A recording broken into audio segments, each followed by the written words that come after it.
Alors, est-ce que le micro est assez fort? De toute façon, je ne fais qu'un petit bout et je passerai le relais à d'autres. Mais bienvenue à vous toutes et tous. On est très heureux d'avoir cette belle assemblée pour un thème qui nous tenait à cœur. Et on était heureux quand les noms entraient parce qu'on se disait les discussions vont être intéressantes, même au-delà des panélistes qui seront aussi passionnants à entendre. Alors, mon nom est Elisabeth Garand, directrice du Centre Justice et Foi. Plusieurs, nous connaissons. Pour les autres, si c'est votre première fois une activité du Centre Justice et Foi, je vous souhaite plus particulièrement la bienvenue. Nous avons l'habitude, depuis déjà plusieurs années, d'organiser une journée d'études qui s'ajoute à nos autres activités publiques qui sont habituellement plus courtes parce qu'on évalue qu'il y a des thématiques pour lesquelles toute une journée est nécessaire, pour lesquelles on veut aller plus loin, on veut creuser davantage les enjeux et discuter aussi avec des gens engagés de différentes façons sur ces questions-là. Parfois, le choix de notre thématique vient d'un numéro de relation ou d'une réflexion qui est en cours au secteur Vivre ensemble ou des prises de position que le Centre Justice et Foi a travaillé depuis un certain temps. Cette année, on a un peu renversé les choses. Évidemment, les luttes, le thème des luttes sociales sont présentes dans nos activités et dans nos textes depuis longtemps, mais cette idée de travailler la mémoire des luttes est pour nous un premier pas et il y aura des suites, notamment dans la revue Relations. Et c'était un défi d'organiser une journée sur ce thème très large, mémoire des luttes, se souvenir pour mieux agir, parce que nous sommes liés à des gens et à des causes qui sont multiples et il a fallu choisir. Mais en voyant ceux et celles qui s'inscrivaient à la journée, et en ayant prévu que pendant notre journée, nous voulons du temps pour échanger tous ensemble, je pense que les luttes qu'on aura moins mis en évidence par les panélistes, vous pourrez les apporter dans les échanges à partir de la salle. Je vois des gens qui sont plus particulièrement en solidarité internationale, qui ont suivi de plus près les enjeux et la militance au cœur du mouvement des femmes, en formation populaire. Vous êtes de milieux différents et vous allez apporter cette richesse. Alors, je vous en remercie déjà à l'avance. Le thème que nous avons choisi nous a demandé aussi de penser comment on voulait le traiter et vous allez constater dans l'avant-midi que nous allons prendre un peu plus de temps sur la dimension des luttes dont nous sommes héritiers, les luttes plus récentes quand même. Et dans l'après-midi, dans les défis d'une nouvelle conjoncture, de nouveaux acteurs, de nouvelles actrices, vous avez peut-être vu aussi qu'il y a beaucoup de femmes au panel. Alors, les femmes sont engagées dans beaucoup de milieux et ça ne nous a pas tout à fait surpris que dans les contacts qu'on a établis, ce sont des femmes qui se sont majoritairement été identifiées pour porter les enjeux qu'on voulait porter. Nous avons le souci d'essayer de refaire des éléments d'histoire, pas seulement pour se rappeler, mais aussi pour réfléchir ensemble à des clés de compréhension qui vont nous être utiles encore aujourd'hui. Vous avez dans votre pochette, il y a une petite inversion, vous avez sous l'affichette « Mémoire des luttes » le programme de la journée. Donc, auquel on va essayer d'être le plus fidèle possible, en donnant quand même une marge de manœuvre à notre animatrice, mais ce qui est certain, c'est que vous serez libérés à 16h, on est vendredi, on a une grosse semaine derrière nous, on va finir à temps.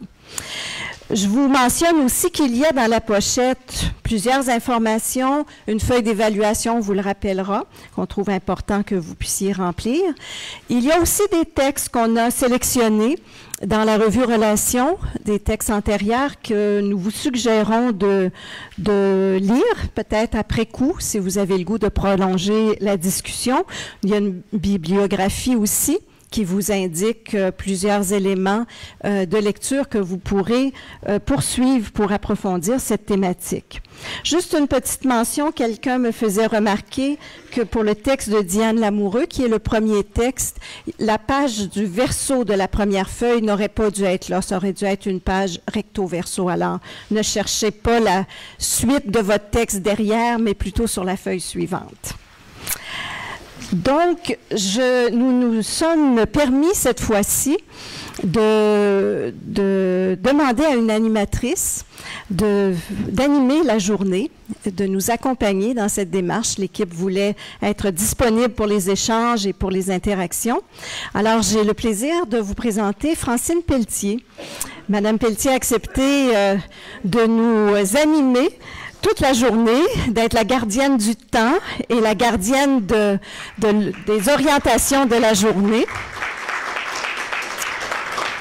Alors, pendant que vous vous placez en avant, je vais vous présenter brièvement. Évidemment, presque tout le monde, vous connaissez Francine Pelletier. Plusieurs d'entre vous devez la lire aussi, qu'on a le plaisir de retrouver à chaque semaine dans Le Devoir, et avec sa chronique, mais elle a publié, et elle publie toujours dans de nombreux autres journaux, magazines. Elle est l'auteure du livre Second début, Cendre et Renaissance du féminisme. Elle est aussi réalisatrice. Elle a produit Monsieur, un film documentaire sur Jacques Parizeau, pour lequel elle a reçu 2 nominations aux Gémeaux de 2004. Mais je pense que dans notre mémoire collective, probablement que le nom de Francine Pelletier revient surtout, particulièrement, pas surtout, mais particulièrement pour son rôle qu'elle a joué comme cofondatrice à La Vie en Rose, qui a été une expérience importante, je pense pour vous, mais aussi comme société québécoise. Alors, Francine Pelletier, merci d'avoir accepté de nous mener dans cette journée. Et je vous remercie à toutes et à tous de participer dans cette journée et je vous souhaite de bons échanges et de bonnes réflexions.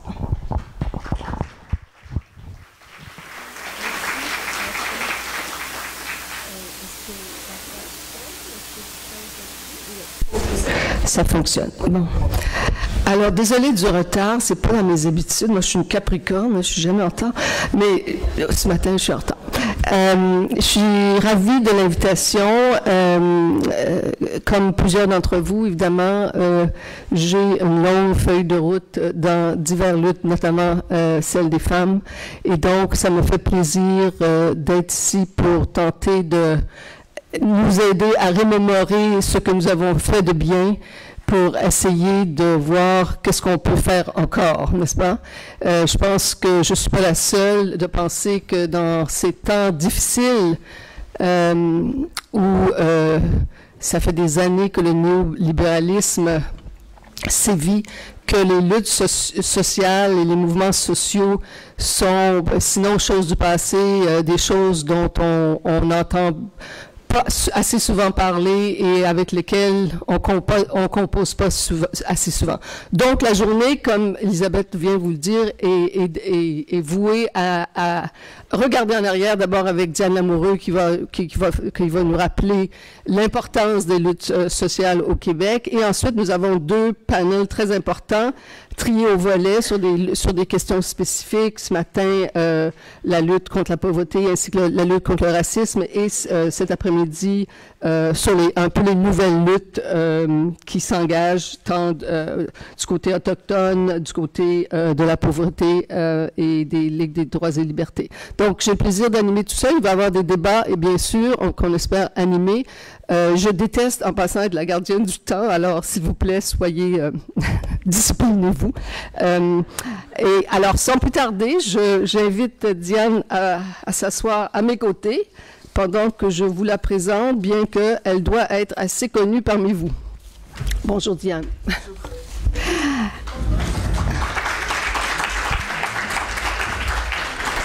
Alors, Diane est professeure de sociologie au département de sciences politiques de l'Université Laval. Ses recherches portent sur la philosophie et la sociologie politique féministe. Ses travaux actuels s'intéressent à l'effet conjugué du néolibéralisme et du néoconservatisme. Elle vient de publier un recueil d'articles s'échelonnant de 91 à 2014 qui s'intitule « Les possibles du féminisme, agir sans nous », qui a été publié aux éditions du Remue-Ménage.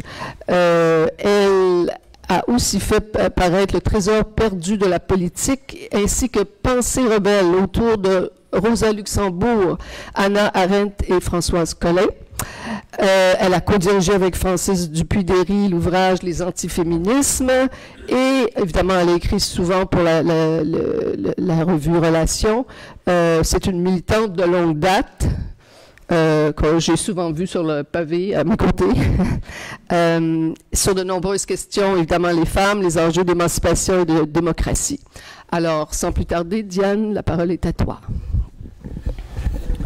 Bonjour, est-ce que j'ai quelque chose à faire? Oui. Okay. Ça va? Bon. Alors, bonjour. Je suis très honorée de cette invitation et j'espère être à la hauteur. Quand je regarde un peu le monde dans la salle, je me dis, il y a beaucoup de monde qui pourrait faire la conférence à ma place. Donc, j'espère que je raconterai pas trop de bêtises. J'ai intitulé ça « Nos luttes ont changé nos vies et le Québec ». Je pense qu'il faut prendre la mesure du fait que si le récit historique le plus répandu est que l'histoire du Québec moderne a commencé avec la Révolution tranquille et que nous devons la modernisation du Québec à l'équipe du tonnerre rassemblée par Jean Lesage, il y a quelque chose de complètement fauné là-dedans. Parce que ce récit, ça oblitère l'ensemble des luttes menées par les mouvements sociaux au Québec dans les 50 dernières années.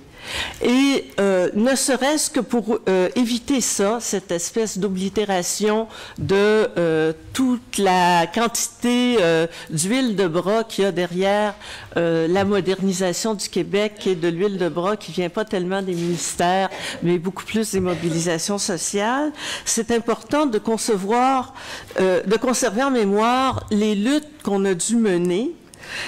Non seulement pour les droits sociaux, ça c'est le terrain sur lequel on s'attend à trouver les mouvements sociaux, mais également pour les droits civils et les droits politiques dans le Québec contemporain.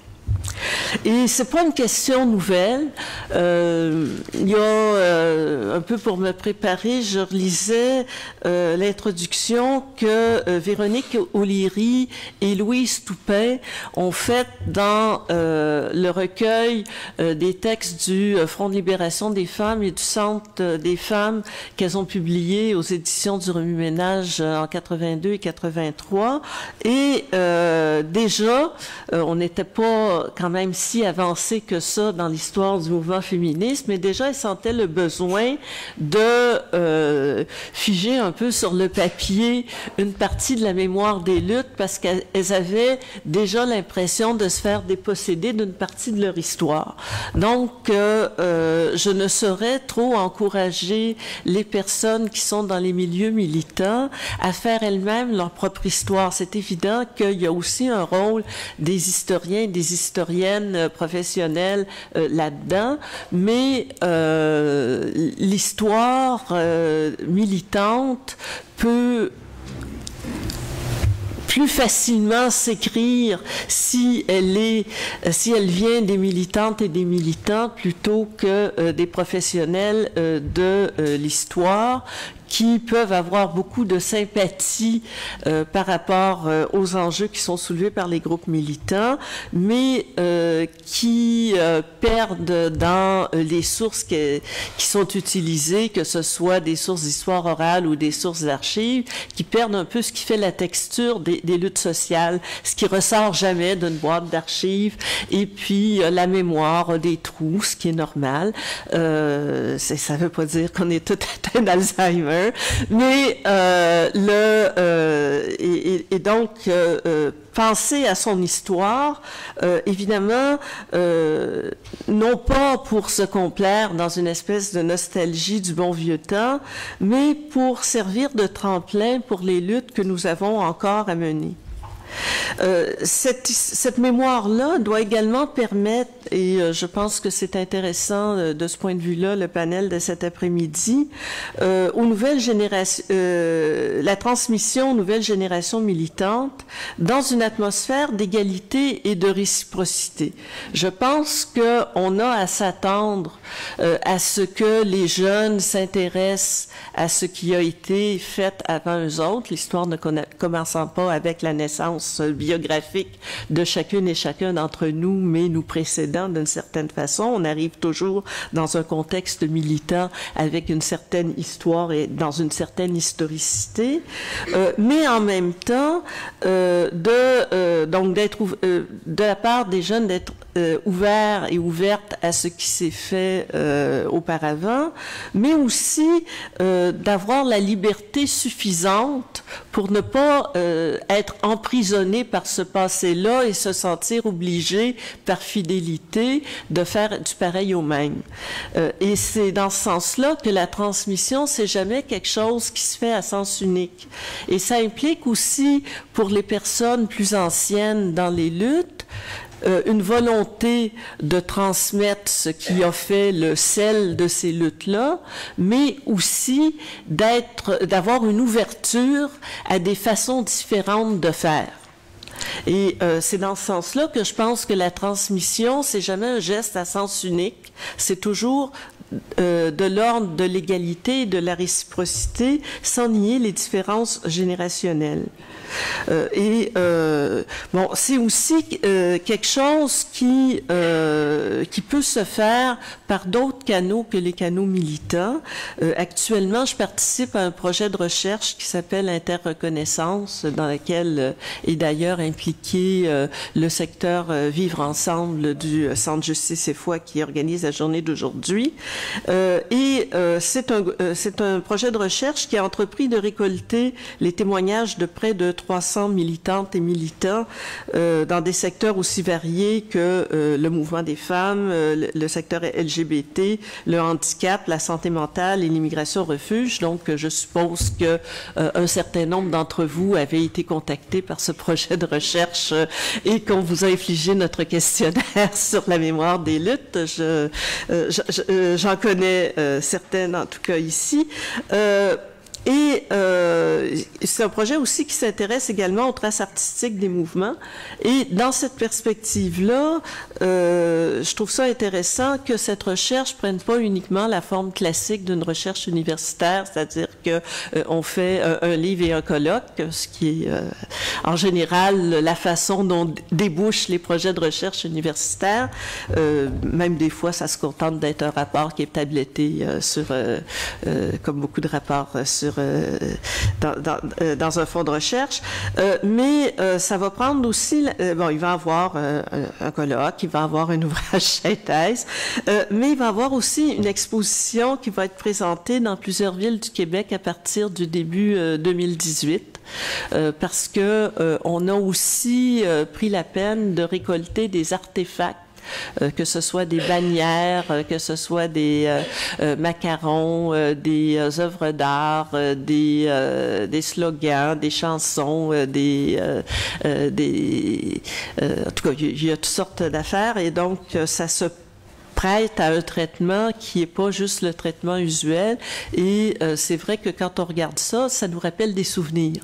Je veux dire, pas uniquement les témoignages, même si les témoignages sont extrêmement riches. Alors, ce que je vais faire aujourd'hui, et j'espère que tu vas être une bonne gardienne du temps, parce que moi, j'ai pas d'heure. Fait que, bon, c'est je vais faire 3 choses. J'ai été éduquée comme ça, les présentations en 3 points. Donc, dans un premier temps, je vais vous donner quelques exemples de mobilisation sociale qui ont débouché sur la mise en place de politiques publiques. entendu au sens large. Les gens qui sont en politique publique trouveraient que j'ai une définition un peu trop large des politiques publiques, mais comme on n'est pas à l'université, je peux me permettre une certaine liberté. Ça va se poursuivre par, dans un deuxième temps, par l'analyse des savoirs dont ces luttes ont permis l'éclosion ou la formalisation, et ça va se terminer sur l'analyse des conditions de possibilité de la contribution des mouvements sociaux à la transformation sociale. Alors, donc, pour commencer, je dirais que ce qui est considéré par la plupart d'entre nous comme des acquis, comme par exemple l'égalité entre les femmes et les hommes, dont on nous serine que ça ferait partie de l'ADN des Québécois. On se demande d'ailleurs pourquoi il y a aussi peu de femmes dans les instances politiques, la richesse sociale appartienne aussi peu aux femmes et qu'il y ait peu de femmes chez les décideurs économiques et sociaux. Mais en tout cas, on a l'égalité entre les femmes et les hommes, paraît-il. Les garderies, la Charte des droits, l'égalité civile entre personnes homosexuelles et hétérosexuelles, l'existence de services d'avortement gratuits et relativement accessibles.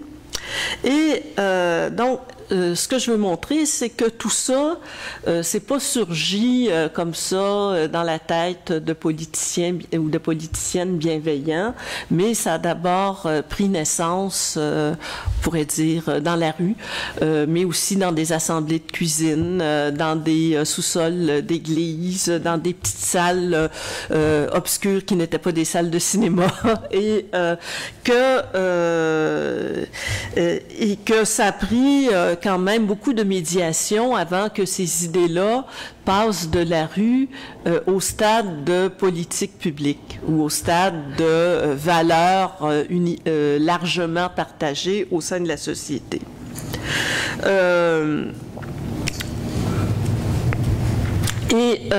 Bon, je pense que c'est d'autant plus important de se le rappeler que, effectivement, comme le précisait Francine dans son introduction, on vit dans une époque néolibérale et dans cette époque néolibérale, le rapport entre les transformations sociales et les mobilisations politiques est particulièrement mise à mal. Donc, c'est important de voir que le Québec contemporain, c'est, je veux dire, tous ces gens qui se font régulièrement reprocher de déranger, de faire du bruit, de s'énerver pour rien, de vouloir organiser des luttes alors qu'il n'y a plus d'enjeux, que tous ces gens-là, en fait, sont les artisans et les artisanes du Québec contemporain, que c'est pas les gens qui ont parrainé un projet de loi qui en sont les principaux artisans et artisanes. Donc, d'une certaine façon, je voudrais quand même, à travers ça, rendre hommage à celles et ceux qui, comme la plupart d'entre vous, avaient contribué à créer ce Québec un peu moins injuste, même si beaucoup d'injustices persiste dans divers domaines de la vie sociale, un peu plus inclusif, même s'il y a énormément de progrès à faire du côté de l'inclusion, principalement en ce qui concerne notre responsabilité collective dans la colonisation des peuples autochtones, mais pas uniquement.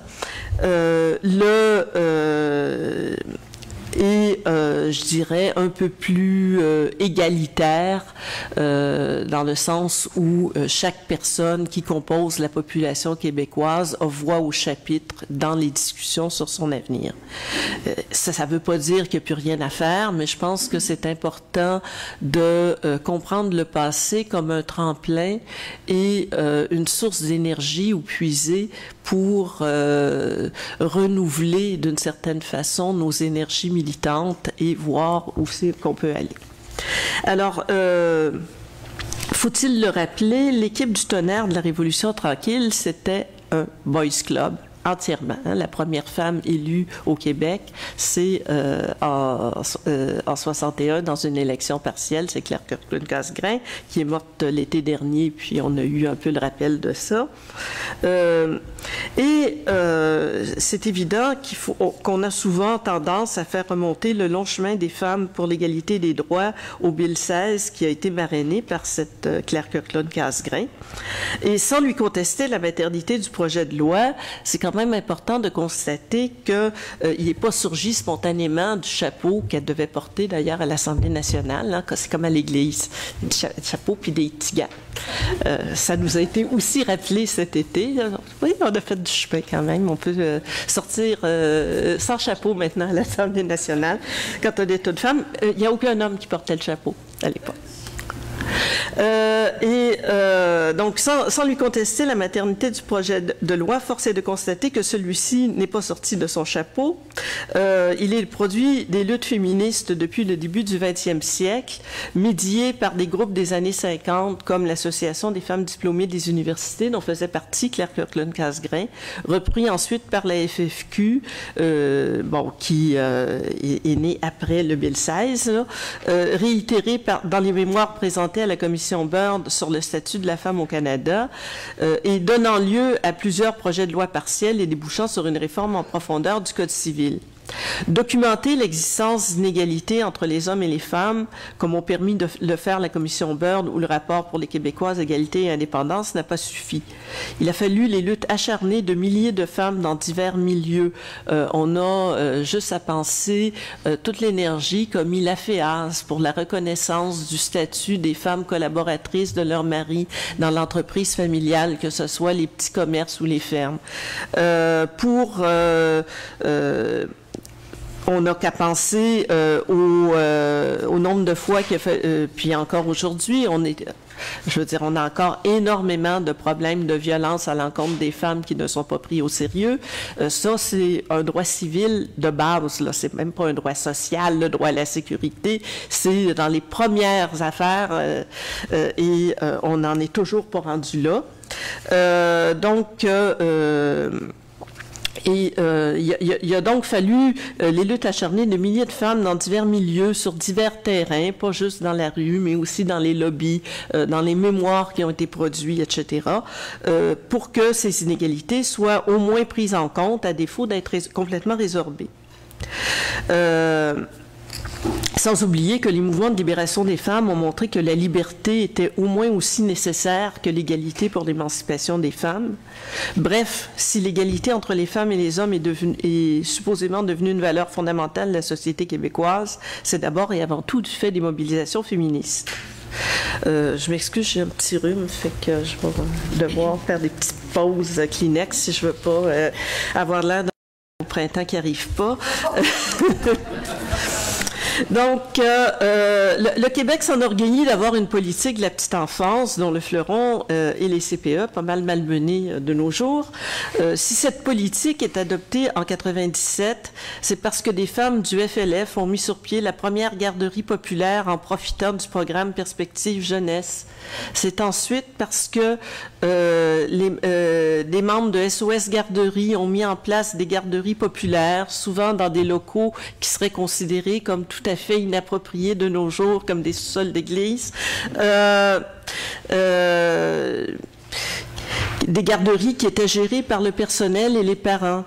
C'est parce que SOS Garderie a demandé un financement adéquat et récurrent de ces garderies qui correspondaient à un besoin social que le gouvernement a commencé à songer à la mise en place d'une politique de la petite enfance.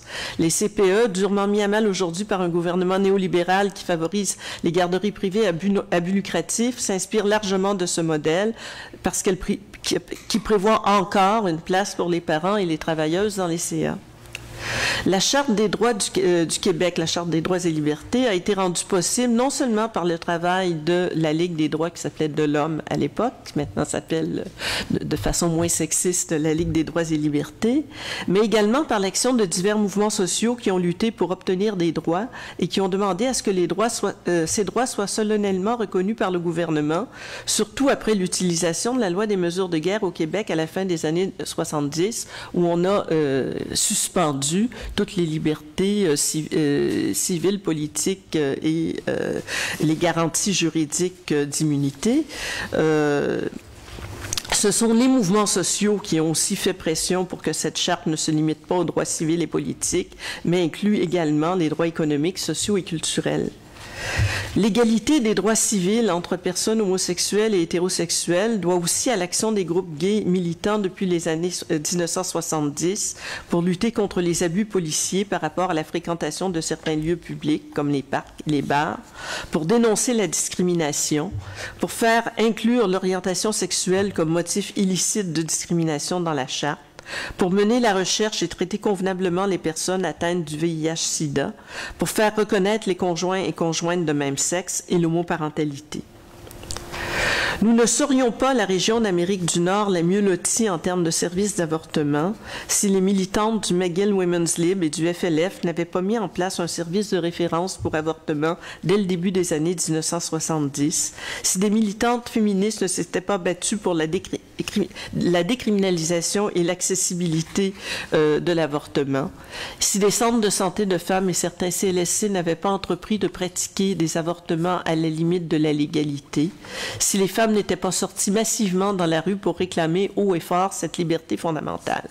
Alors, ces exemples-là et beaucoup d'autres que vous pourriez apporter dans la période de discussion et que je n'ai pas le temps d'évoquer ici, nous montrent que la mise en œuvre de nos droits, l'élargissement des droits déjà existants des catégories sociales pour lesquelles ils n'avaient pas initialement été prévus, de même que la mise en place d'une forme d'État-providence au Québec à partir des années 1960, doivent beaucoup aux luttes menées par les groupes communautaires, les groupes de femmes, les syndicats, les mouvements étudiants, les groupes écologistes, les groupes LGBT, les groupes de personnes racisées. Pourtant, lorsque ces droits sont reconnus ou lorsqu'une politique publique est mise en place, l'origine populaire en est souvent oblitérée et le mérite en est attribué à un député, un ministre ou une personnalité publique. Je vais maintenant passer à la deuxième partie de mon exposé sur les savoirs. Oh là là, il va falloir que je me dépêche. Les mobilisations, je vais m'en tenir à mon texte, je pense. Les mobilisations sociales des dernières décennies ne sont pas seulement porteuses de nouvelles subjectivités politiques qui nourrissent l'action citoyenne, ils sont aussi à l'origine de certains savoirs dont il importe de montrer la légitimité. À l'heure des savoirs experts et des données probantes, il importe de préciser que nos luttes ont été à l'origine de nouveaux savoirs qui n'ont que tardivement et partiellement été reconnus dans le monde officiel des savoirs, c'est-à-dire les institutions d'enseignement. Il y a maintenant dans plusieurs universités des études féministes, des études gays et lesbiennes, des études sur l'environnement, des études sur les autochtones ou des études ethniques, même si ces études sont encore trop souvent suspectées d'être idéologiques. On peut se demander ce qu'il en serait de telles études sans les mouvements féministes, LGBT, écologistes, les mouvements autochtones ou les mouvements de groupes altérisés ou racisés. Ces études se sont d'abord développées dans un cadre militant. Ces savoirs se sont formalisés et développés à la fois à travers les mobilisations et la production d'un nombre incommensurable de mémoires pour les diverses commissions parlementaires.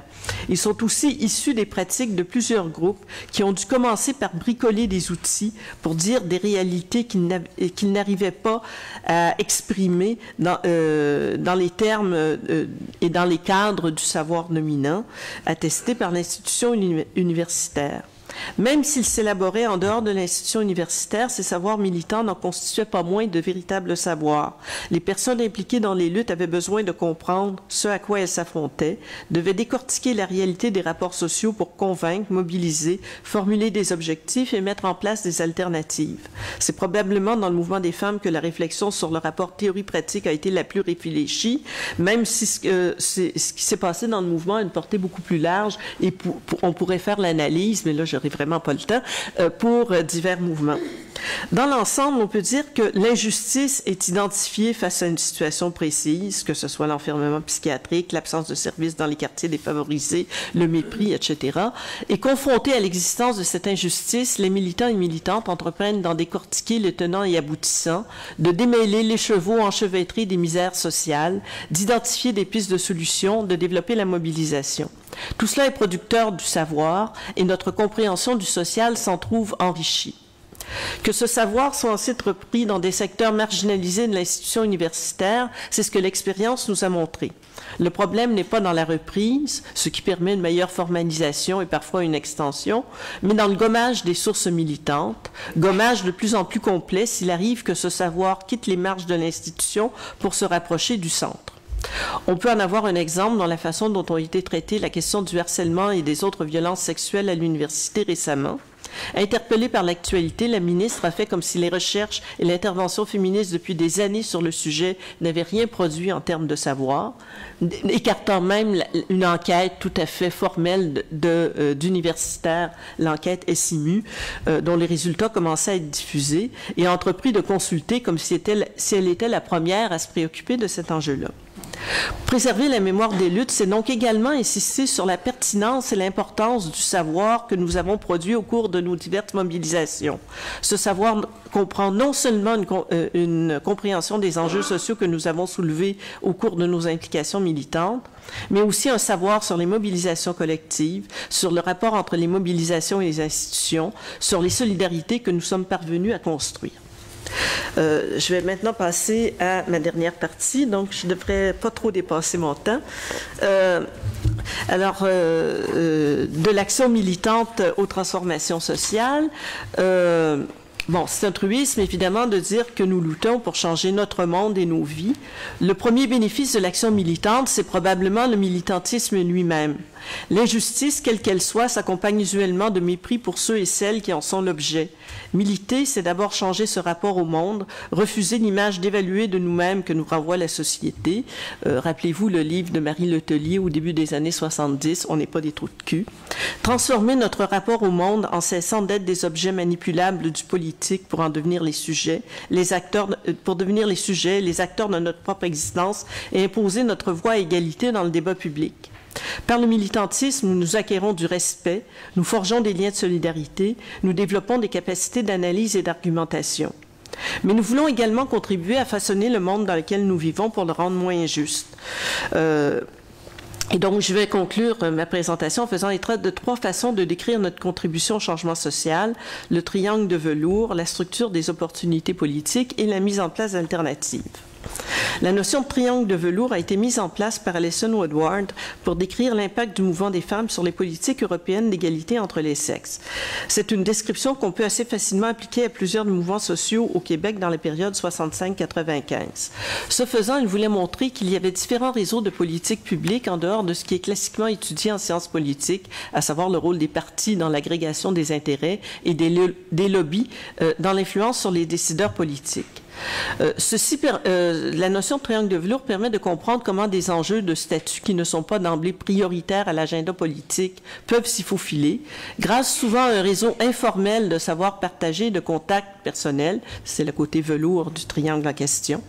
Et la dimension triangulaire puise ses origines dans les travaux de Théodore Levy sur la politique économique états-unienne dans la foulée du New Deal, alors que patronat et syndicats devaient chercher des terrains d'entente sous la houlette de l'État. En ce qui concerne les mouvements sociaux, il fait référence à la coordination de 3 pôles, les mouvements militants dans la société civile, une expertise dans le domaine universitaire et les personnes soit dans la haute fonction publique, soit dans le personnel politique. On peut aussi complexifier le schéma de Woodward en faisant intervenir des niveaux multiscalaires, ce qu'on a pu voir entre autres dans le cas des mouvements autochtones qui ont profité des mobilisations internationales et des débats à l'ONU pour renforcer des mouvements dans des pays comme les pays d'Amérique du Nord où les populations autochtones représentent une partie infime de la population totale, contrairement à ce qui se passe dans certains pays d'Amérique latine. Un autre concept qui vient de la sociologie des mouvements sociaux est celui de la structure d'opportunité politique. Là encore, c'est un concept descriptif qui vise à comprendre l'interface entre les mouvements militants et le pouvoir politique établi. La structure d'opportunité politique est ouverte à son maximum lorsque les autorités politiques sont prêtes à faire des changements, au moins certains secteurs des autorités politiques, et que certains secteurs militants sont prêts à travailler avec le pouvoir en place pour faire des réformes. C'est ainsi qu'on peut vivre, c'est ce qu'ont pu vivre la totalité des mouvements sociaux que nous avons étudiés dans le projet Interreconnaissance à un moment ou un autre de leur histoire. Au contraire, cette structure d'opportunité politique est fermée lorsque l'un ou l'autre des acteurs refuse expressément de collaborer avec l'autre. C'est ce qu'on a vu avec la mise en place des politiques néolibérales au Québec depuis le milieu des années 90. Enfin, et c'est quelque chose qui peut se pratiquer autant lorsque la structure d'opportunité politique est ouverte et fermée et que le triangle de velours est fonctionnel ou non, il y a la mise en place d'alternatives. Ça a été le cas dans les années 60, lorsque, après avoir constaté que les soins médicaux représentaient la principale cause d'endettement des ménages populaires avant la mise en place de la régie de l'assurance maladie, on a procédé à la mise en place de cliniques de santé populaire. Celles-ci ont joué un rôle dans la mise en place de la structure des CLSC ultérieurement et certaines cliniques, comme celle de Pointe-Saint-Charles, ont réussi à préserver une autonomie relative dans le réseau. C'est aussi le cas des cuisines populaires, par exemple. En conclusion, puisqu'il me reste plus beaucoup de temps, on ne saurait réduire le rôle des mouvements sociaux à la mise en place de droits sociaux et de politiques sociales. Ils ont contribué autant aux droits civils, quand on pense aux femmes, aux LGBT, aux personnes aux prises avec des problèmes de santé mentale, aux personnes handicapées, aux droits politiques. Là encore, si on pense aux Autochtones, à tout le secteur de la santé mentale, l'immigration refuge, la question de l'écologie, qu'aux droits sociaux, culturels et économiques. Je pense que les mouvements sociaux ont contribué par leur lutte au développement d'une culture des droits au Québec. Je vous remercie.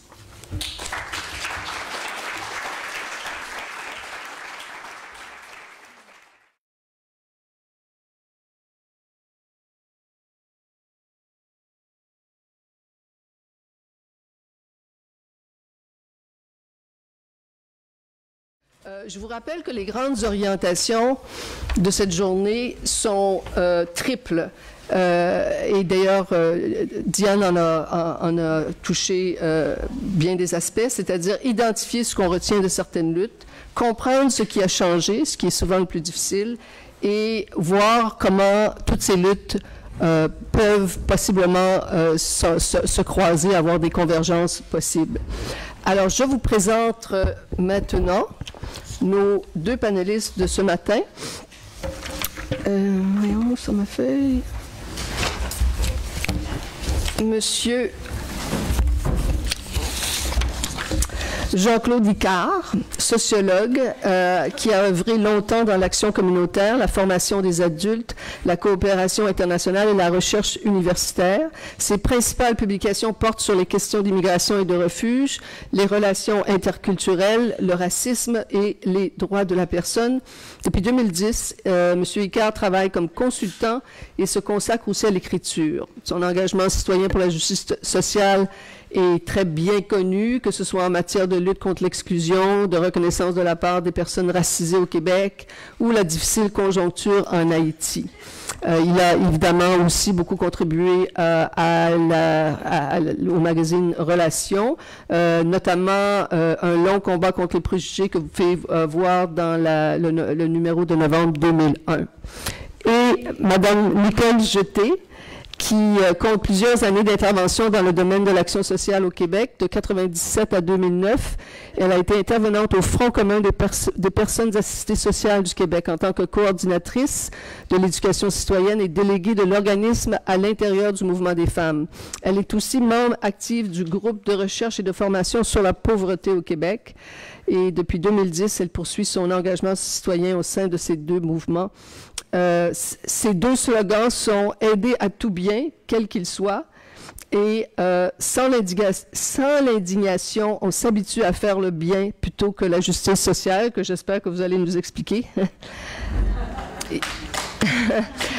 Et finalement, voyons, je crois que je vais... vous avez aussi écrit pour Relations l'article « Droit à l'aide, une réalité virtuelle » qu'on peut trouver dans le numéro de février 2008. Alors, je vais d'abord céder la parole à M. Icard. Merci.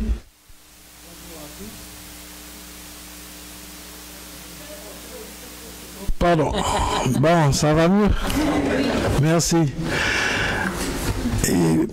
La première fois que j'ai rencontré le racisme à Montréal, c'était au printemps 1970. Pendant un quart d'heure, j'ai eu l'impression d'être devenu un pur esprit. complètement invisible aux yeux de tous les serveurs d'un restaurant, un resto-bar anglophone, Sainte-Catherine-Ouest, près de Guy. Au bout d'un quart d'heure, je me suis énervé, je suis parti. C'était la première rencontre, mais j'en avais déjà entendu parler à mon arrivée à l'été 69. Les amis avec qui je partageais un appartement m'avaient parlé d'une grève d'étudiants sur George Williams quelques mois plus tôt. Et j'ai peut-être assisté, je n'ai pas participé évidemment, j'ai assisté en novembre 1974 à ce qui a peut-être été, enfin une des conclusions de cette affaire-là, c'était le dernier dossier parmi les personnes arrêtées lors des événements violents qui ont mis fin à cette grève. Quelqu'un qui est devenu un bon ami, Philippe Fils-Aimé, qui en novembre 1974 avait son procès, pas son procès, son audience à la commission d'appel de l'immigration, parce qu'en plus d'avoir fait de la prison, évidemment, il avait contre lui une ordonnance d'expulsion. Ceci avait traîné parce que c'est sûr que Philippe ne pouvait pas compter sur aucun appui, aucune sympathie du gouvernement haïtien ou du pays, contrairement à d'autres originaires des Antilles anglophones. Alors, c'était quoi cette affaire-là? Parce que c'est probablement l'affaire qui a eu le plus gros impact sur le développement communautaire dans la communauté noire, pas seulement anglophone. Et ça a été vraiment un jalon important de l'histoire des communautés noires au Québec.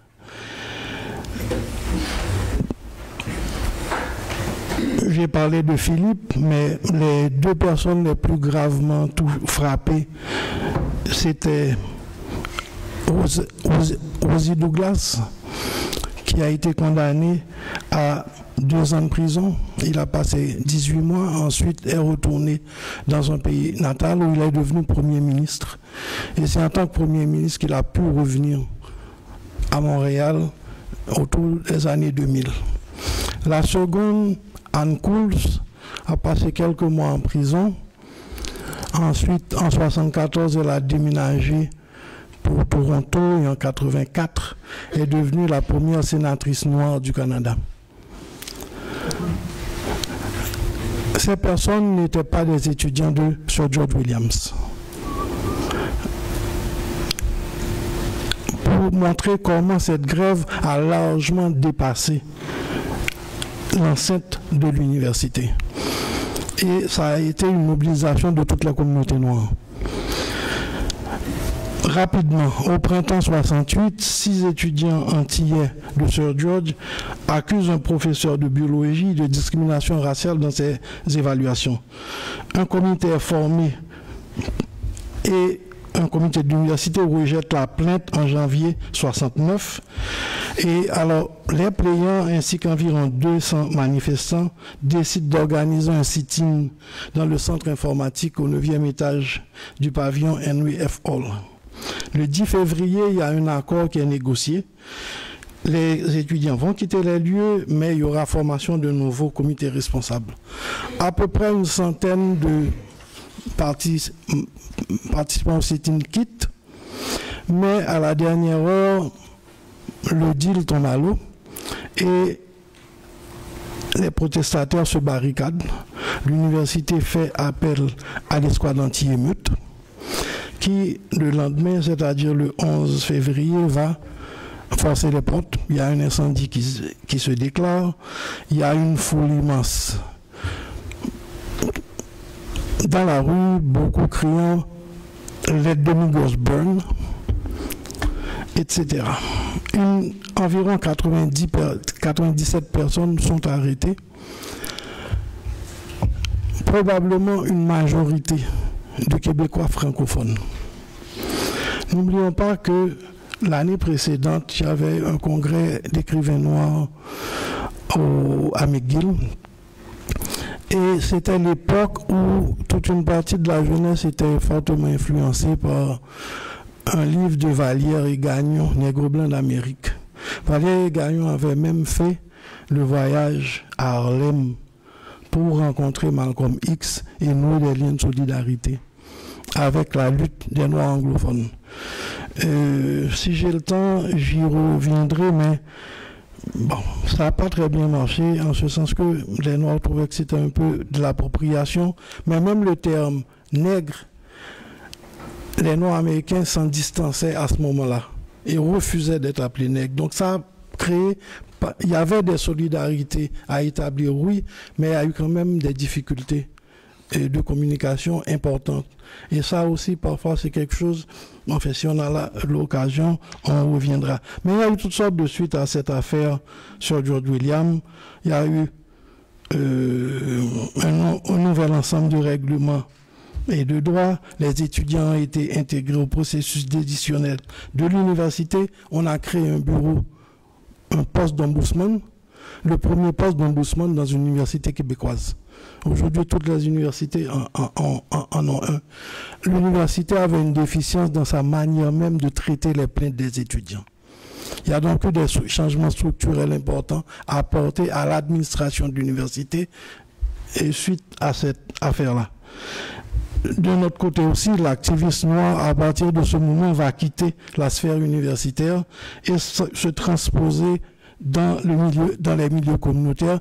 Il y a facilement une vingtaine d'associations qui ont été créées suite à cette affaire-là et plusieurs existent encore. Mon second grand rendez-vous, disons, c'était la question de la discrimination dans l'industrie du taxi. J'ai ouvert le premier dossier de racisme dans l'industrie du taxi en 1974. C'était une plainte de chauffeur de SOS Taxi. À l'époque, on était plus mobilisé sur des questions d'immigration. J'ai appelé la compagnie, ça s'est calmé, et puis on est passé à autre chose. Mais vers 78 ou 79, il y a un groupe de chauffeurs de taxi bobiens qui vient nous voir. À l'époque, je travaillais au bureau de la communauté chrétienne des Haïtiens de Montréal, qui vient nous voir parce qu'ils avaient des difficultés. Et là, je les réfère à un agent d'éducation de la Commission des droits de la personne, Antonin Dumas-Pierre, d'origine haïtienne mais aussi, et qui connaissait assez bien le milieu du taxi. Antonin résout le problème par la médiation, mais leur recommande de créer une association, parce que vu la situation, probablement qu'il y aura d'autres cas. Il crée une association qui reste complètement sur papier. L'association ne fait pas grand-chose, ça reste tranquille, mais en 82, grosse crise, SOS Taxi renvoie tous ses chauffeurs noirs, essentiellement des chauffeurs haïtiens, du jour au lendemain. Coup d'éclat, pourquoi? Pour dénoncer une pratique de concurrence déloyale. SOS dit, on est là depuis longtemps, on ne fait pas de discrimination, cependant, il y a des hôtels, il y a des organismes gouvernementaux qui accordent des stands, des concessions ou des téléphones de taxi à des compagnies. Sur la base, ces compagnies se présentent en disant si vous faites affaire avec nous, vous n'aurez pas de chauffeur noir. Ces compagnies font de la discrimination et ne sont pas pénalisées et ont même, parce qu'à l'époque, dans les hôpitaux, dans les hôtels, etc., ou bien on avait des taxis qui allaient, des téléphones directement liés à des compagnies de services, ou encore le stand devant l'institution était réservé à une compagnie de service. Et SOS a voulu comme dramatiser cette affaire-là, même si, bon, jusqu'à présent, c'est eux qui ont le mauvais nom, mais non, c'était pas ça du tout. Alors, ça a été une grosse campagne de dénonciation dans les médias, pendant que parallèlement, on montait un dossier sur cette affaire-là.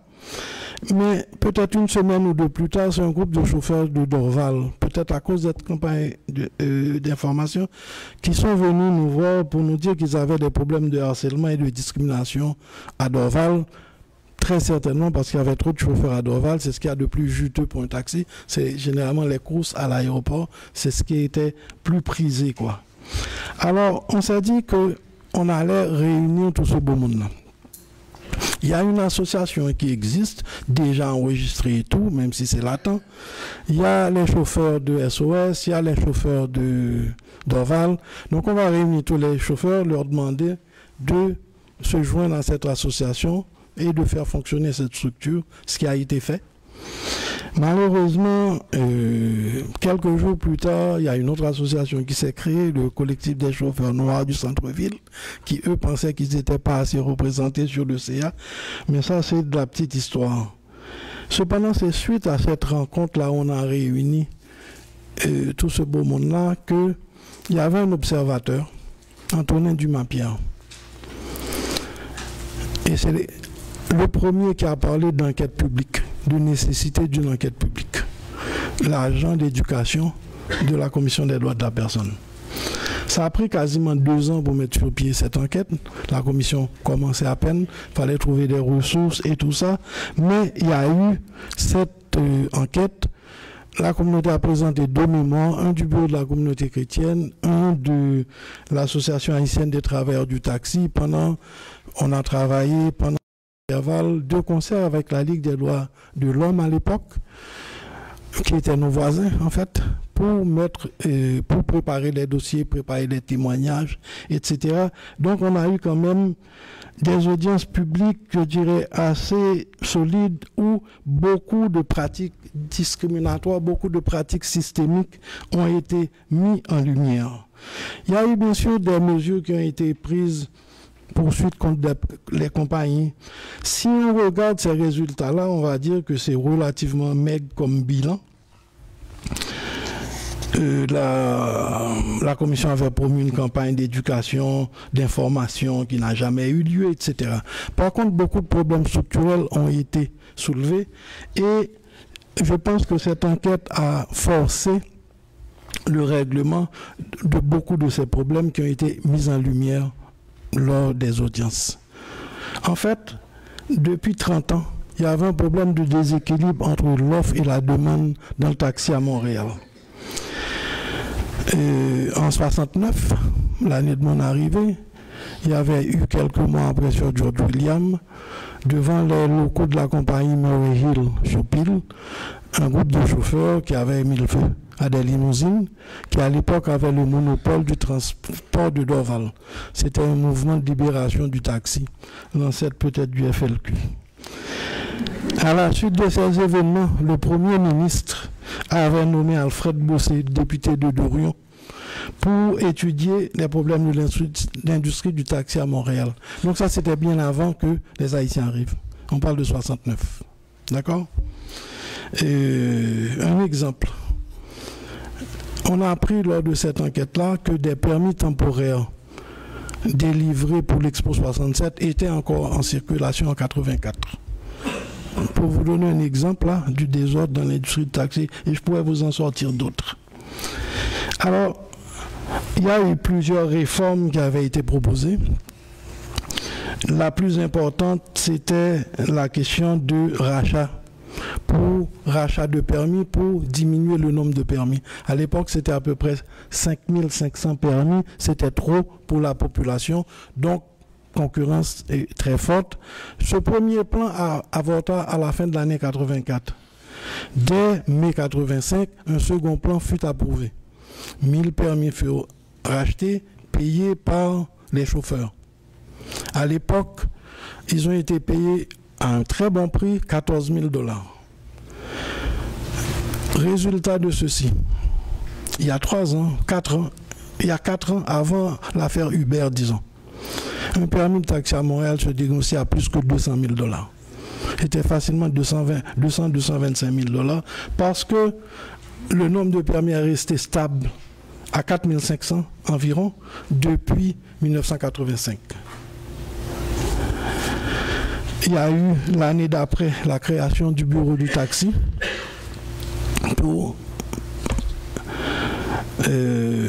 réglementer, décentraliser les responsabilités dans le taxi, donc pouvoir prendre des mesures.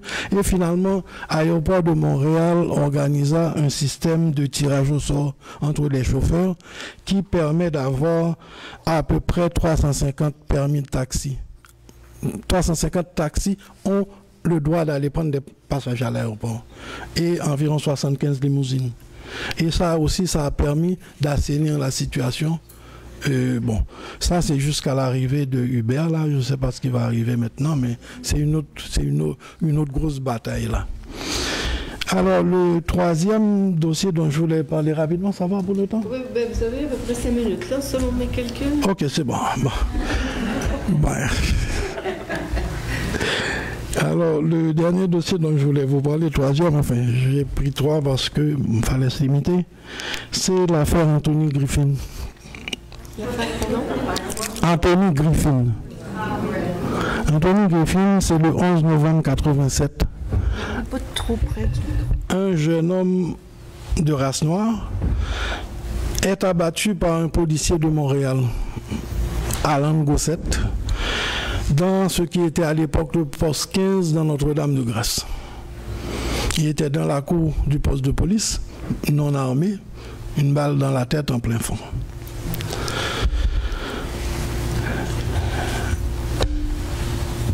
Le 24 novembre, le Conseil des ministres annonce la décision de confier à la Commission des droits de la personne du Québec le mandat d'enquêter sur les relations entre la police et les communautés culturelles, particulièrement les minorités visibles. On apprendra au cours de cette enquête qui initialement avait été très mal vue dans les milieux communautaires, surtout dans les communautés noires, disant que la Commission des droits de la personne n'avait pas assez dedans et qu'il aurait fallu une enquête indépendante, etc. Qui fait que cette enquête-là, contrairement à celle du taxi, il y a eu beaucoup de personnes en dehors de la commission qui ont été nommées pour en faire partie, notamment de l'école de criminologie de Montréal et d'autres personnes comme ça. En fait, il y a eu 2 personnes de la commission parmi les 7 membres de cette commission-là. 2 personnes de la commission des droits de la personne. C'était la commission Bellemare, celle-là. Alors, est-ce que officiellement l'affaire Gossett-Griffin marque pour beaucoup le début des problèmes entre les policiers et les communautés ethniques? C'est pas tout à fait vrai. Bon, parce que moi-même, je me souviens quelques années auparavant, il y avait eu un incident assez violent entre les policiers et des jeunes haïtiens qui jouaient du soccer dans un parc de Montréal. Le parc Sainte-Bernadette sur Bélanger, et ça avait été une grosse affaire. Mais là, on parle de meurtre. Enfin, il y a quelqu'un qui est mort. Donc c'est sûr que c'était beaucoup plus, enfin ça fait beaucoup plus de bruit. Mais dans son rapport, la Commission des droits de la personne va constater bien sûr la situation déplorable, tissée de préjugés défavorables et l'ignorance et l'intolérance de nombreux policiers. Le rapport va dévoiler également une méfiance totale à l'endroit des policiers de la part des membres des minorités et des recommandations seront formulées aux instances policières, aux syndicats policiers ainsi qu'au ministère de l'Éducation. 4 aspects furent visés: la formation policière, les mécanismes de contrôle, l'amélioration des relations communautaires et le recrutement des policiers. Sur chaque point, on peut noter des améliorations importantes. Notamment, à l'époque, il y avait 8 policiers noirs. Aujourd'hui, ils sont peut-être 125, 130 facilement. Le service de police a été, avec la société de transport, probablement les élèves modèles en termes de programme d'accès à l'égalité en emploi.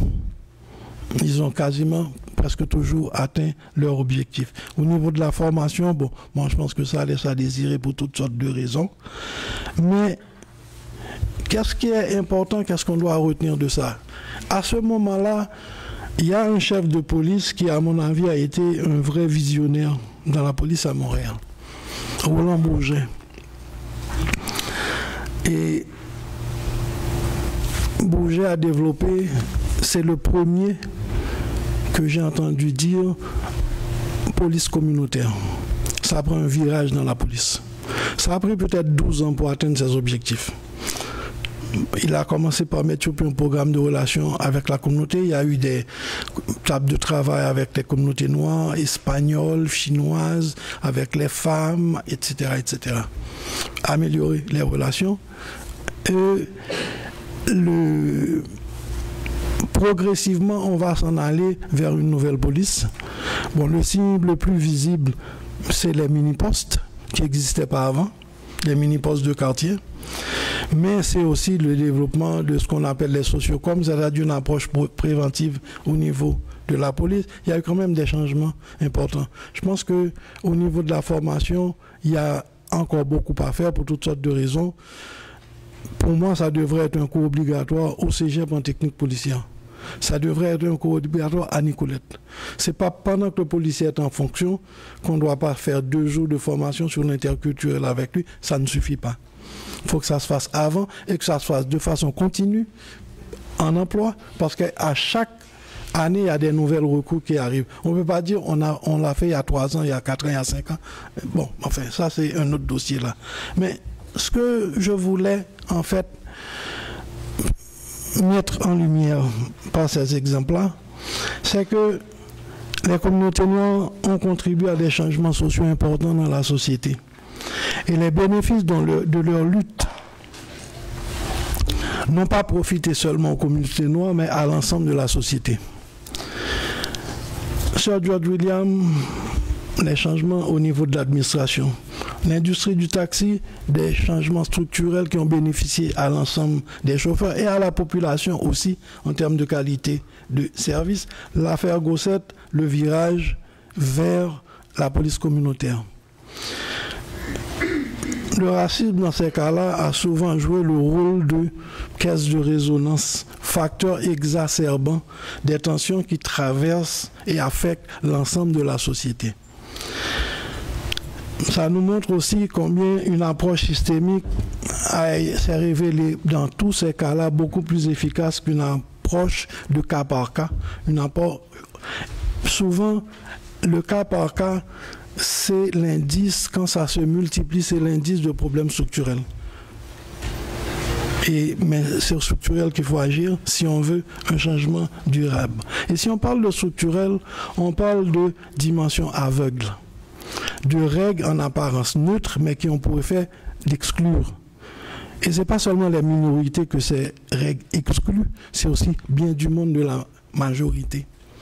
Et qui ne s'en rendent pas compte, qui pensent qu'ils sont protégés simplement parce qu'ils sont la majorité. C'est pas vrai. Quand on a changé les règles, par exemple, bon, je vais prendre un de mes exemples fétiches là au niveau de l'entrée des femmes dans la police, on a dû reviser les critères physiques. 6 pieds, 6 pouces pour être policier, bon, enfin, je caricature un peu, il n'y aurait pas beaucoup de femmes. Donc on a dû revoir. Mais la première personne qui a été engagée, ce n'était pas une femme, c'était un petit Chinois. Après. C'était une règle structurelle, c'est neutre, c'est aveugle. Quand on a changé les règles pour les chauffeurs d'autobus, pour les femmes également, mais c'est du monde ordinaire qui a été engagé, qui n'avait pas de permis de poids lourd comme on leur demandait avant. Et c'est l'obligation de permis de poids lourd qui excluait les femmes des postes de chauffeurs d'autobus. Vous voyez? Alors, c'est cette dimension aveugle, je pense, qui est la plus difficile à mettre en lumière dans ce genre de programme. Et c'est cette dimension que, si on parle de lutte contre l'exclusion, on parle de lutte pour l'inclusion, et ça, c'est toujours au bénéfice de tout le monde. Pas seulement du groupe qui se bat pour tel ou tel changement. Et aussi, par rapport au Québec, notamment anglais, français, il y a beaucoup d'incompréhension vu des programmes de langage, et je me réfère encore à ce fameux nègre blanc d'Amérique, en parlait à Harlem en 1968, alors que les Noirs veulent s'appeler à ce moment-là Afro-Américains, refusent de se définir d'après ces critères, et le nombre de malentendus que ça a pu créer. Enfin, j'arrête là. Merci de votre attention.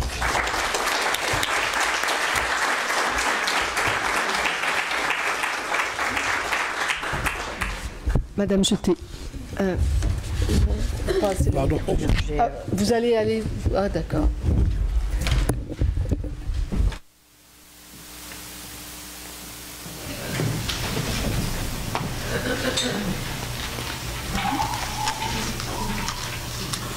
Est-ce que je dois peser sur quelque chose? Non. Ça va? Alors, bonjour.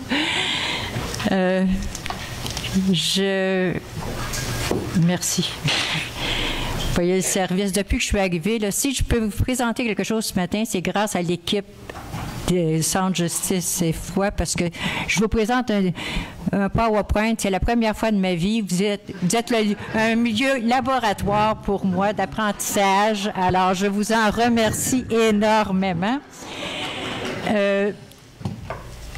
Et la confiance qu'on m'a fait aussi de me demander que j'ose prendre la parole devant un auditoire aussi expérimenté dans l'implication et dans l'engagement. Vous voyez, je me présente à partir du droit à un revenu suffisant au Québec, une réalité virtuelle. Ça a été l'article aussi dans Relations. C'est une question qui m'habite depuis, je ne sais pas, je pense que j'ai perdu la mémoire sur la date, depuis quand ça m'habite. La démarche que je vous propose ce matin, c'est sûr qu'il va y avoir beaucoup de questions. Pour moi, une réponse qui ne comporte pas de questions, ce n'est pas une bonne réponse. Donc, si je n'ai pas de questions à vous apporter, vous n'aurez pas de réponse à me donner pour d'autres questions pour que je puisse continuer à creuser. C'est évident que par la lecture, alors je vous convoque à une démarche essoufflante. Puis d'ailleurs, je pense que c'est un peu ça qu'on vit depuis qu'on est arrivé ce matin. Là, on est... ça va continuer. Parce que je vais faire un tour d'horizon depuis... J'ose partir des années 60. J'ai trouvé très intéressant ce que Mme Lamoureux a dit, mais je ne suis pas supposée faire le commentaire tout de suite. Que l'histoire ne commence pas avec la Révolution tranquille et qui a fait la Révolution tranquille. Mais je vais faire le tour d'horizon parce que pour les personnes assistées sociales, les personnes appauvries, bien, dans l'horizon, est-ce qu'elles ont de la place? Et quand elles ont de la place, on leur fait jouer quel rôle? C'est un peu ça, mon tour d'horizon que je vais faire avec vous autres. Et à partir de là, c'est sûr que je vais essayer de voir qu'est-ce qui traverse cette histoire-là et des questions peut-être qu'on pourrait... Est-ce qu'elles sont pertinentes pour aujourd'hui? Alors, je reviens à l'histoire, donc à l'autre diapositive qui annonce avant les années 60, puis les années 60 à la Révolution tranquille. Avant les années 60, au Québec, là, il n'y avait pas de loi d'aide sociale. Et au Canada non plus, mais il y avait énormément de programmes. Il y avait beaucoup d'étiquettes. Les personnes aveugles, les personnes invalides, l'allocation sociale, les personnes âgées. Et c'était beaucoup perçu comme étant... fallait aider ces personnes-là, fallait être bonne. La bonté était très, très valorisée. Alors, et à ce moment-là, mais il y avait des bons pauvres, puis des mauvais pauvres. Il y avait des critères. Donc, il fallait être bon, mais... Alors, et là, c'est sûr que les communautés religieuses, les églises, les familles, les riches étaient supposés être bons aussi de temps à autre. Donc, ça faisait partie de la Révolution tranquille des années 60. Qu'est-ce qui fait qu'on a été... impliqués. Donc, c'est quelle marche qui s'est faite dans 60-70? C'est ce que je vais aussi essayer de voir qu'est-ce qui a déclenché ça. Alors, on peut aller à l'autre diapositive concernant la Révolution tranquille. Croyez-le ou non, mais il y a eu un déclencheur, une aide importante du fédéral, très, très importante, qui a mis en place le régime d'assistance publique du Canada. Et là, le Canada, pour retourner une partie de l'argent que les gens des provinces avaient envoyé, pour en retourner une partie, il a dit, la partie que je vais vous retourner, là, vous allez devoir les mettre dans un programme en santé, en éducation et dans l'assistance publique sans condition. Donc, je vous envoie une enveloppe éducation. Vous ne pouvez pas mettre de conditions, exiger que les gens participent à quelque chose. En santé, vous ne pouvez pas demander de ticket de modérateur. Puis la partie pour l'aide sociale ne peut pas être conditionnelle. Donc, ça faisait qu'il fallait revoir Il n'y a pas de conditions. Ce n'est pas des bons pauvres, des mauvais pauvres. Tu es dans le besoin, tu es malade, tu as droit à. Ça, c'était... Et sinon, tu n'avais pas la partie de l'enveloppe du fédéral. Fait que c'était important comme déclencheur ou de soutien dans le processus de la Révolution tranquille. Alors, la Révolution tranquille, à l'autre dia, c'est que comment ça s'est vécu, ça, au Québec, ce choc de Révolution tranquille. Puis c'est pas le fédéral qui l'a provoqué. Si le fédéral a fait ça, c'est parce qu'il y avait d'autres. Mais j'ai pas le temps de faire toute l'histoire de tous les points, là, parce que... Alors, dans l'adaptation québécoise, pour les trois aspects de l'éducation, bien là, il y a eu... Naturellement, il y a eu des commissions, hein. Pour l'éducation, c'était, vous vous souvenez certainement, concernant la réforme, le rapport parent, ministère de l'Éducation, les écoles secondaires, l'accessibilité à l'école primaire, l'école secondaire. Il y a eu la mise en place des cégeps. Il y a eu le réseau des universités du Québec. Donc, ça, là, pour l'éducation, c'est tout ça qui se brassait, là. Je ne vous donne pas toutes les années pour chaque fois où ça s'est mis, mais vous vous souvenez très bien que ça brassait beaucoup au niveau de l'éducation. Et c'était plus les écoles de rang, là, ça devenait le transport scolaire. Et donc, c'était vraiment, là, ça avait commencé dans les années 50, mais ça s'est structuré. Au niveau de la santé, bien là, il y a eu une commission d'enquête. C'est toujours des commissions, là. On se souvient de M. Castonguay, neveu. Alors, et là, dans cette commission-là, au niveau, c'était vraiment, il y avait déjà au Québec, dans certains quartiers, à Montréal, entre autres, des centres communautaires, des cliniques communautaires. Pointe-Saint-Charles ou autre, là, on se souvient, il y avait vraiment de... Et dans le processus, au niveau de la santé, c'est que c'est là que se mettait en place, on disait, il faut généraliser ce genre de service d'approche santé et non pas maladie. C'est différent. On a une assurance maladie, on n'a pas d'assurance santé au Québec, là. On est assuré si on est malade. Donc, mais cette approche de la santé globale, incluant l'approche sociale et tout ça, c'était l'intuition des CLSC, les centres locaux de services communautaires. C'était ça. Et là, les médecins, quand ils ont vu ça à partir de la commission, ce que ça impliquait, ça, c'est que les médecins acceptaient d'être salariés. Là, il y a eu une grève, des spécialistes particulièrement. Un salaire, les autres, ils ne savent pas quoi faire avec ça. Donc, c'est là qu'ils ont obtenu le déclic. Clic, clic, clic, clic, clic, clic. On paye clic, clic, clic, clic. D'accord? Donc, ce qui a compliqué la mise en place des CLSC au Québec, parce qu'il n'y a pas de médecins, pratiquement, qui ont accepté d'être salariés dans ce système-là. Également, au niveau de la santé, c'est que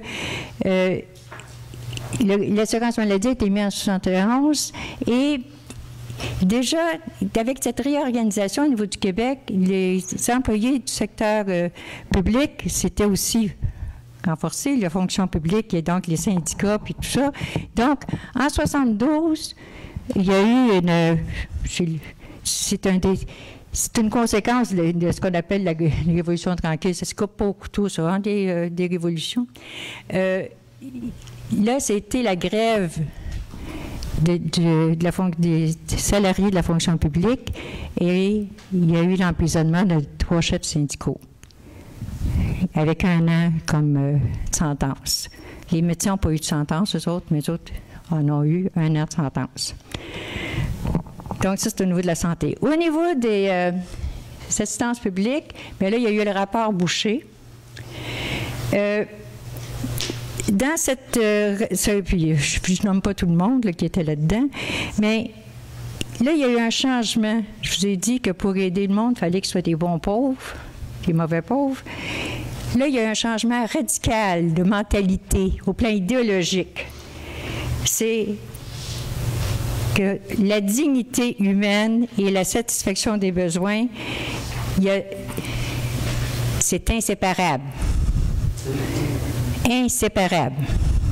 Tu ne peux pas prétendre respecter la dignité si les personnes n'ont pas ce qu'il faut pour manger, s'ils ne sont pas capables de profiter même au plan culturel ou autre. Là. Vivre dans la dignité, là, c'est pas manger une barre de chocolat. Alors, mais en même temps qu'il y a eu ce rapport Boucher-là, il y a eu une autre commission qui s'est mise en place. Puis là, d'autres commissions, eux autres, ils ont dit au niveau de l'aide, là, il faut plutôt entretenir la notion de dernier recours plutôt que les besoins puis la dignité. Ça, là, on se disait, c'est plutôt le dernier recours. Alors, et en 67, il y a eu une manifestation pour un système d'aide sociale. Je regrette, je parle beaucoup, mais il faudrait vraiment que vous teniez le temps, parce que puis j'avais le savoir quand il va me rester 10 minutes, parce que je peux parler longtemps.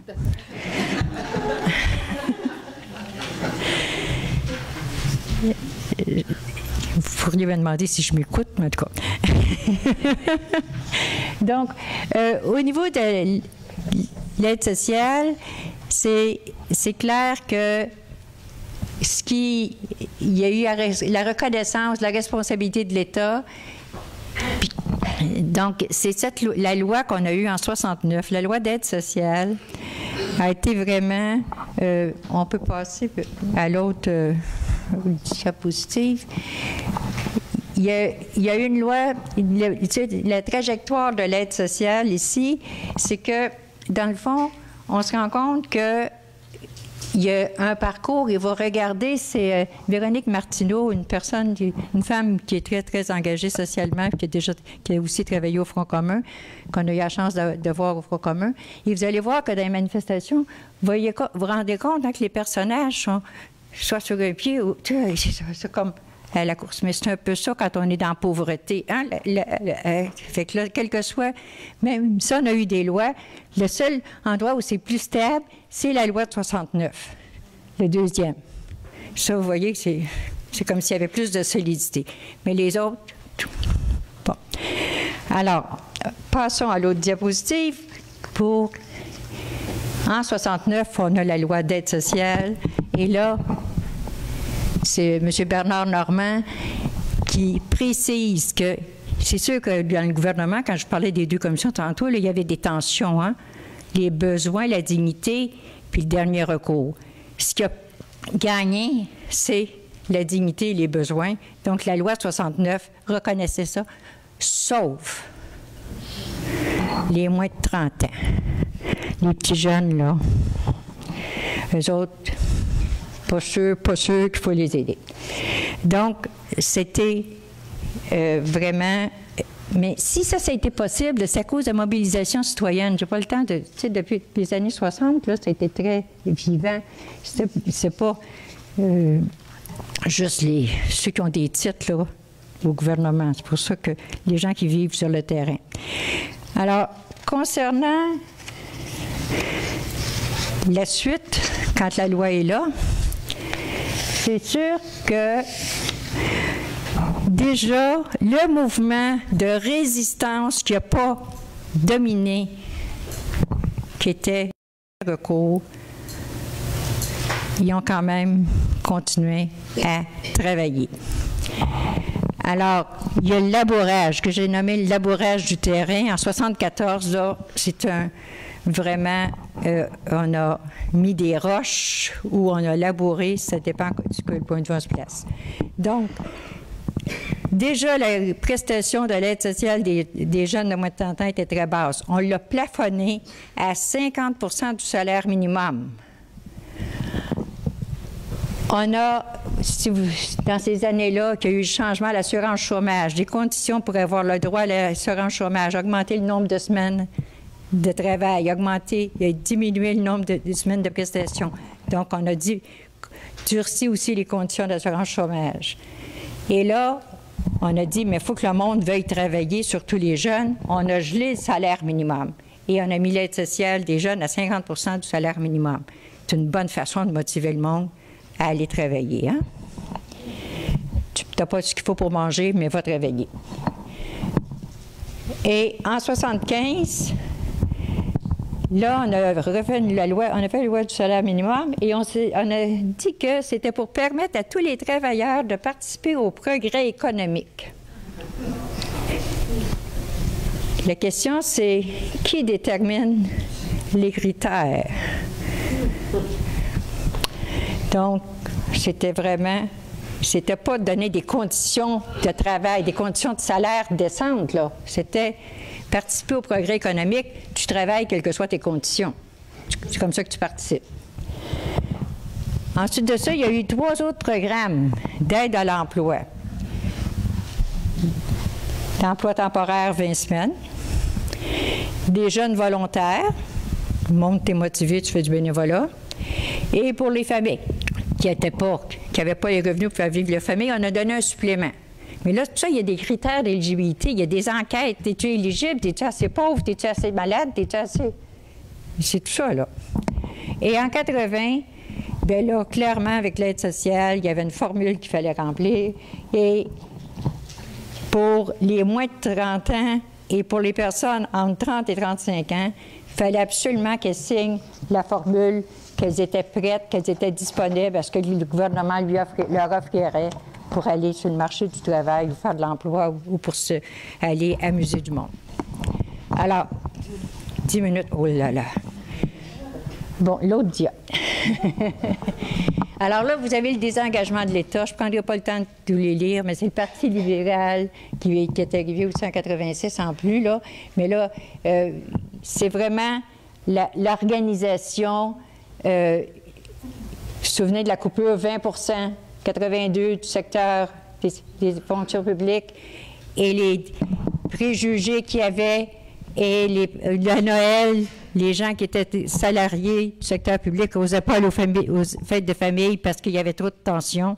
Donc ça, les gros riches, ça c'était applaudi par les syndiqués du secteur privé, les travailleurs, travailleuses non syndiqués, les personnes assistées sociales, les gros riches.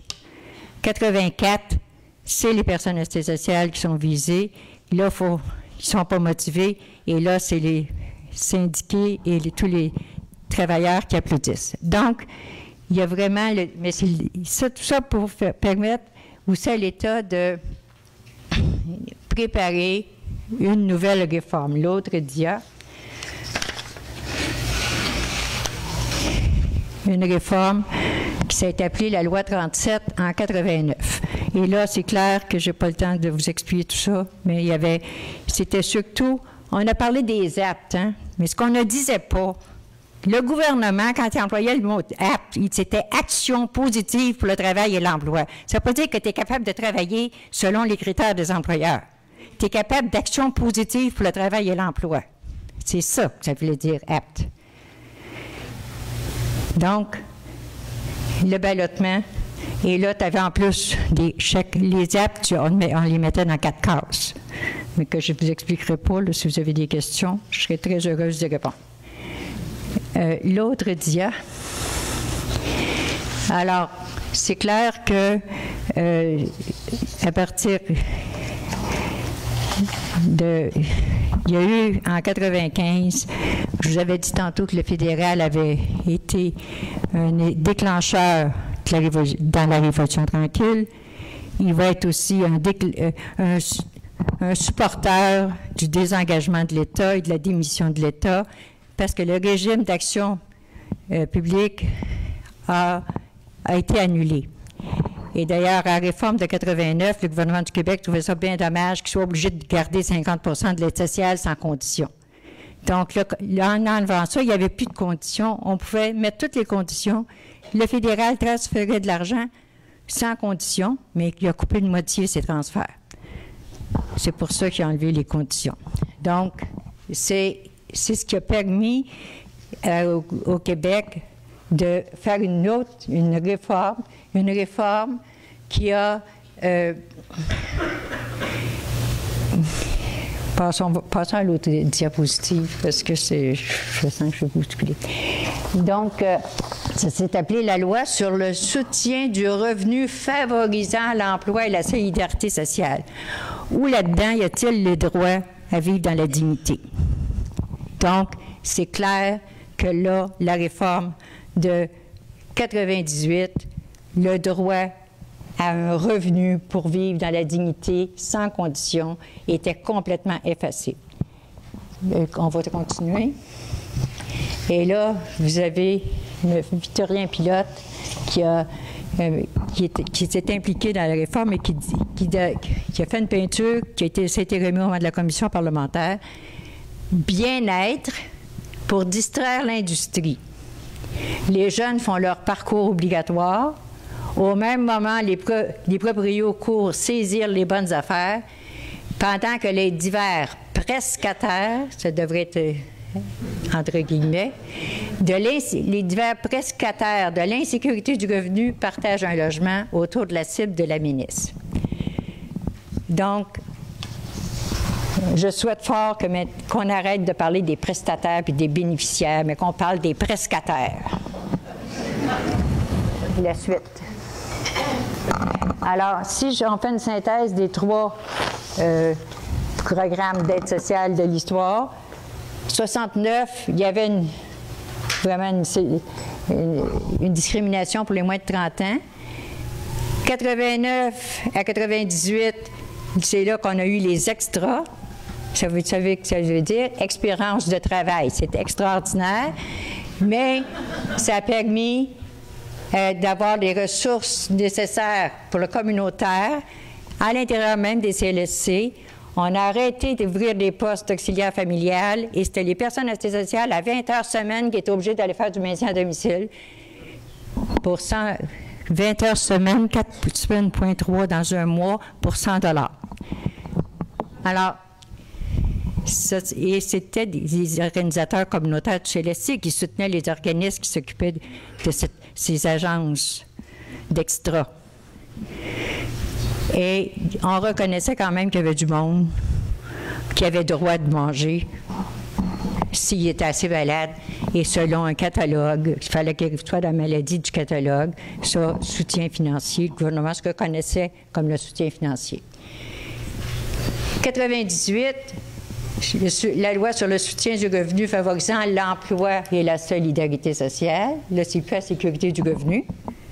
Ça favorise la solidarité sociale et l'emploi. Donc, il y a les critères, mais je vais passer tout de suite plus loin parce que, dans le fond, je réalise bien. Là, il doit me rester 5 minutes. Oui. En tout cas, à travers ça, je ne referai pas toute l'histoire, mais à travers cette histoire du gouvernement, il y a toute l'histoire citoyenne là, du mouvement anti-pauvreté. Donc, on se souvient de la marche du Pain des Roses, l'année internationale de l'élimination, il y a eu le collectif pour une loi cadre pour l'élimination de la pauvreté, et il y a eu la marche mondiale des femmes en 2000, il y a le sommet des Amériques, et tout ça, là, c'est tout un mouvement. D'autres d'hier, ça continue. Et à travers ça, l'Organisation des personnes assistées sociales du Québec, le Front commun, qui a lancé une campagne en 98 qu'on a appelé le barème plancher, c'est-à-dire un droit à un revenu décent sans coupure, sans condition. Et en 2001, on a publié le Québec, le mensonge de la solidarité sociale. Je ne sais pas comment se fait que nous, on continue à parler du ministère de la solidarité sociale quand c'est un ministère qui garantit l'appauvrissement. Alors, et là, au Front commun, il y a eu une déclaration, citoyens et citoyennes, nous le sommes, nous, personnes assistées sociales. Mais il nous faut un revenu plancher pour pouvoir exercer nos droits, sans quoi, pour nous, la citoyenneté est une fiction. Toute loi d'aide sociale doit prévoir un minimum, un barème plancher pour couvrir les besoins essentiels, se loger, se nourrir, se vêtir, sans quoi la solidarité que le ministère proclame est un mensonge.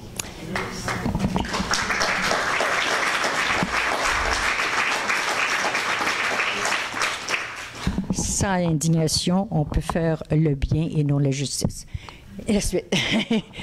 C'est dans ce contexte, quand même, le mouvement citoyen qui a eu la loi de lutte contre la pauvreté, la loi visant à lutter contre la pauvreté et l'exclusion sociale. La suite. Alors, même si cette loi-là ne répond pas véritablement aux exigences du collectif, c'est déjà, quand c'était adopté, on réalisait bien que ça ne répondait pas.